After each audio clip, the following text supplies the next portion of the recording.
የተወዳጁ አርቲስት ቴዲ አፍሮ የቅርብ ሰውና እንዲሁም ደግሞ ማናጀሩ ለእስር መዳረጋቸው ተገለጸ። እስካሁን ድረስ ፌዴራል ፖሊስ እነዚህን ግለሰቦችን ያሰረበትን ምክንያት ግልጽ አላደረገም። በኢትዮጵያ የጥበብና የፖለቲካ ትኩሳት ውስጥ አዲስና እጅግ አሳሳቢ ክስተት ተፈጥሯል።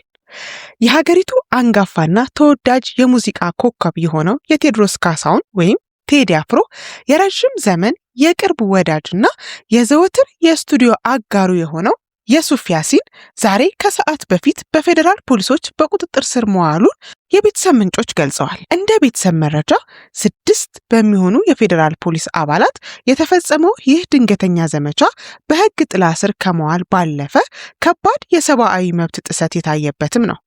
ፖሊሶቹ የሱፍ ያሲንን በገዛ ቤቱና ቤተሰቡ ፊት በኃይል እየደበደቡ መውሰዳቸው እርምጃው ሕጋዊ ማጣራት ሳይሆን ማስፈራራትና የኃይል እርምጃን ያማከለ መሆኑን ያሳያል ብለዋል። ግለሰቡ እንግዲህ እስካሁን የት እንደታሰረና በምን ወንጀል እንደተጠረጠረ በይፋ የተሰጠ መግለጫ ባይኖርም የእስረኛው አያያዝ ግን በሀገሪቱ ያለውን የጸጥታ ኃይሎች የኃይል እርምጃ አሳሳቢነት በድጋሚ አጉልቶ አሳይቷል ሲሉ ታዛቢዎች ይናገራሉ።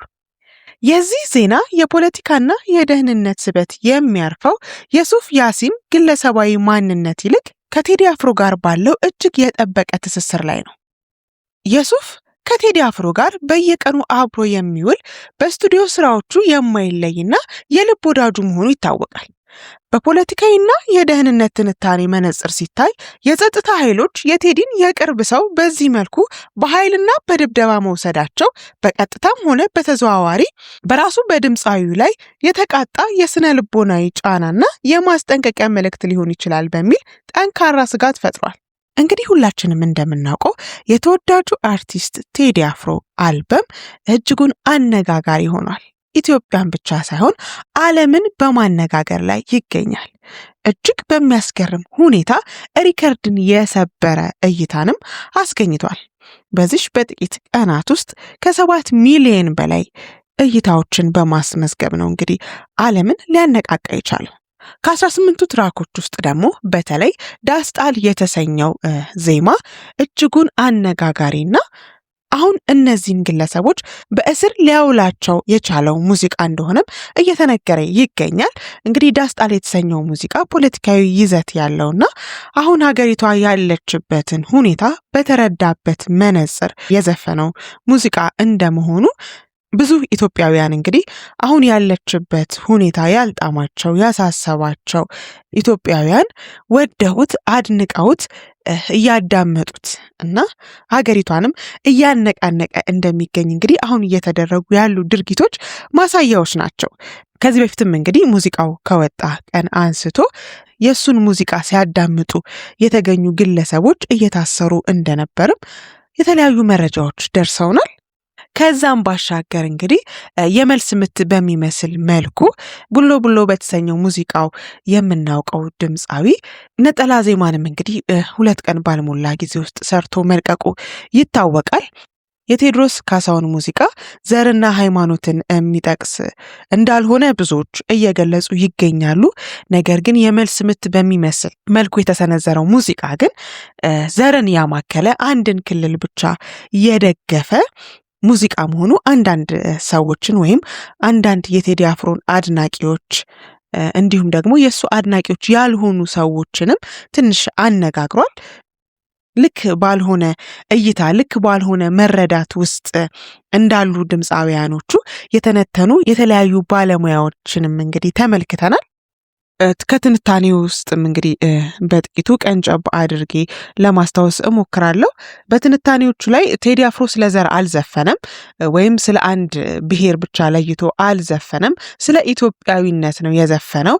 እንዲሁም ደግሞ ስለ ፖለቲካው አሁን ስላለው የፖለቲካ ስርዓት ነው እንጂ የዘፈነው ኦሮሞ፣ አማራ፣ ትግሬ ብሎ አልዘፈነም እና የመልስ ምት በሚመስል መልኩ በእንደዚህ በአጭር ጊዜ ውስጥ እንደዚህ አይነት ሙዚቃ ሰርቶ መልቀቁ አግባብ አይደለም የሚሉ ትንታኔ ሰጪዎችን አስተውለናል። አንዳንዶች እንደውም እንደዚህ አይነት አቅም ካላችሁማ ለምን በየሳምንቱ አንዳንድ አልበም አትለቁልንም ብለው እንግዲህ ወረፍ ያረጉ ማስተያየት ሰጪዎች አሉ። በተቃራኒው ደግሞ ይህንን የመልስ ምት በሚመስል መልኩ የወጣውንም ሙዚቃ ያደነቁ በተለያዩ የቲክቶክ ገጻቸው ላይ ሪፖስት እያደረጉ እየቆራረጡ እየለቀቁ ያሉም ግለሰቦች አሉ።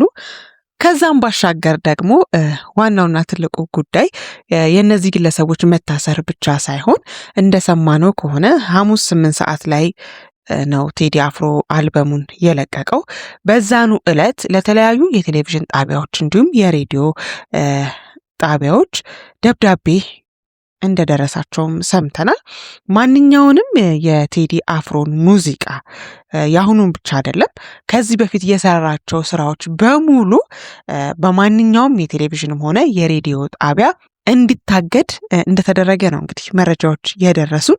ይህ ድምፃዊ አልበሙን ከመልቀቁ በፊት በጣም ተፈርቶና ተዘግቶ እንደዚህ አይነት እርምጃ መወሰዱ አግባብ ነው ወይ የሚሉም የተለያዩ ሀሳብ አስተያየት ሰጪዎች አሉ። እንግዲህ ይህንን ሀሳብ ለእናንተ እተወዋለሁ አግባብ ነው አይደለም የሚለውን።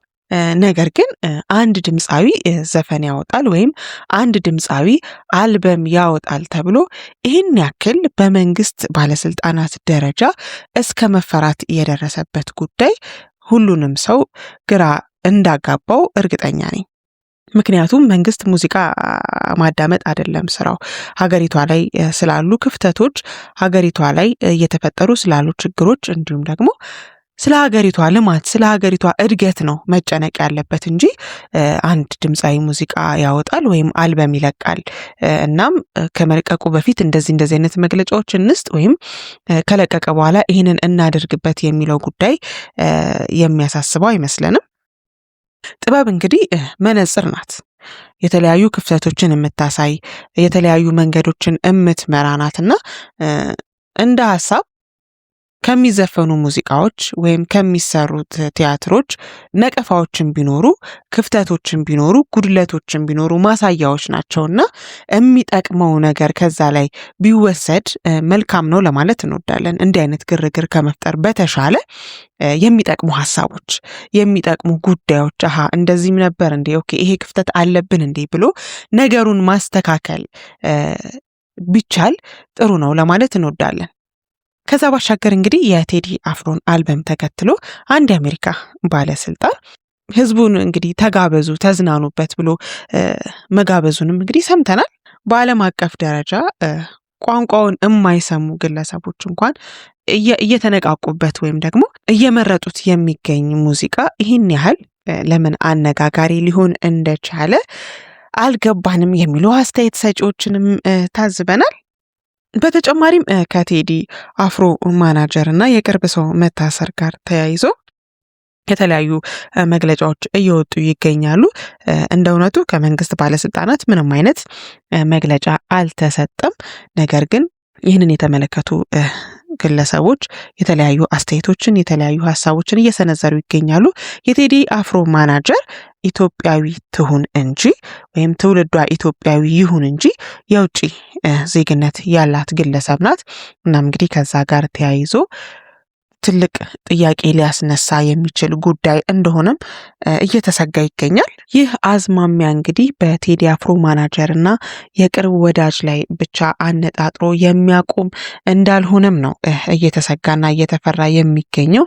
በቀጣይም እንግዲህ ወይም በዚህም ሌሊት ቴዲ አፍሮንም ከማሰር ወደ ኋላ ሊባል እንደማይችል ነው ብዙ መረጃዎች እየጠቆሙ የሚገኙት። ይህ ደግሞ እንግዲህ አሁን ወቅታዊ ከሆነው ጉዳይ ጋር ተያይዞ ትንሽ አለመግባባትና ግጭትን ሊፈጥር እንደሚችል ተሰግቷል።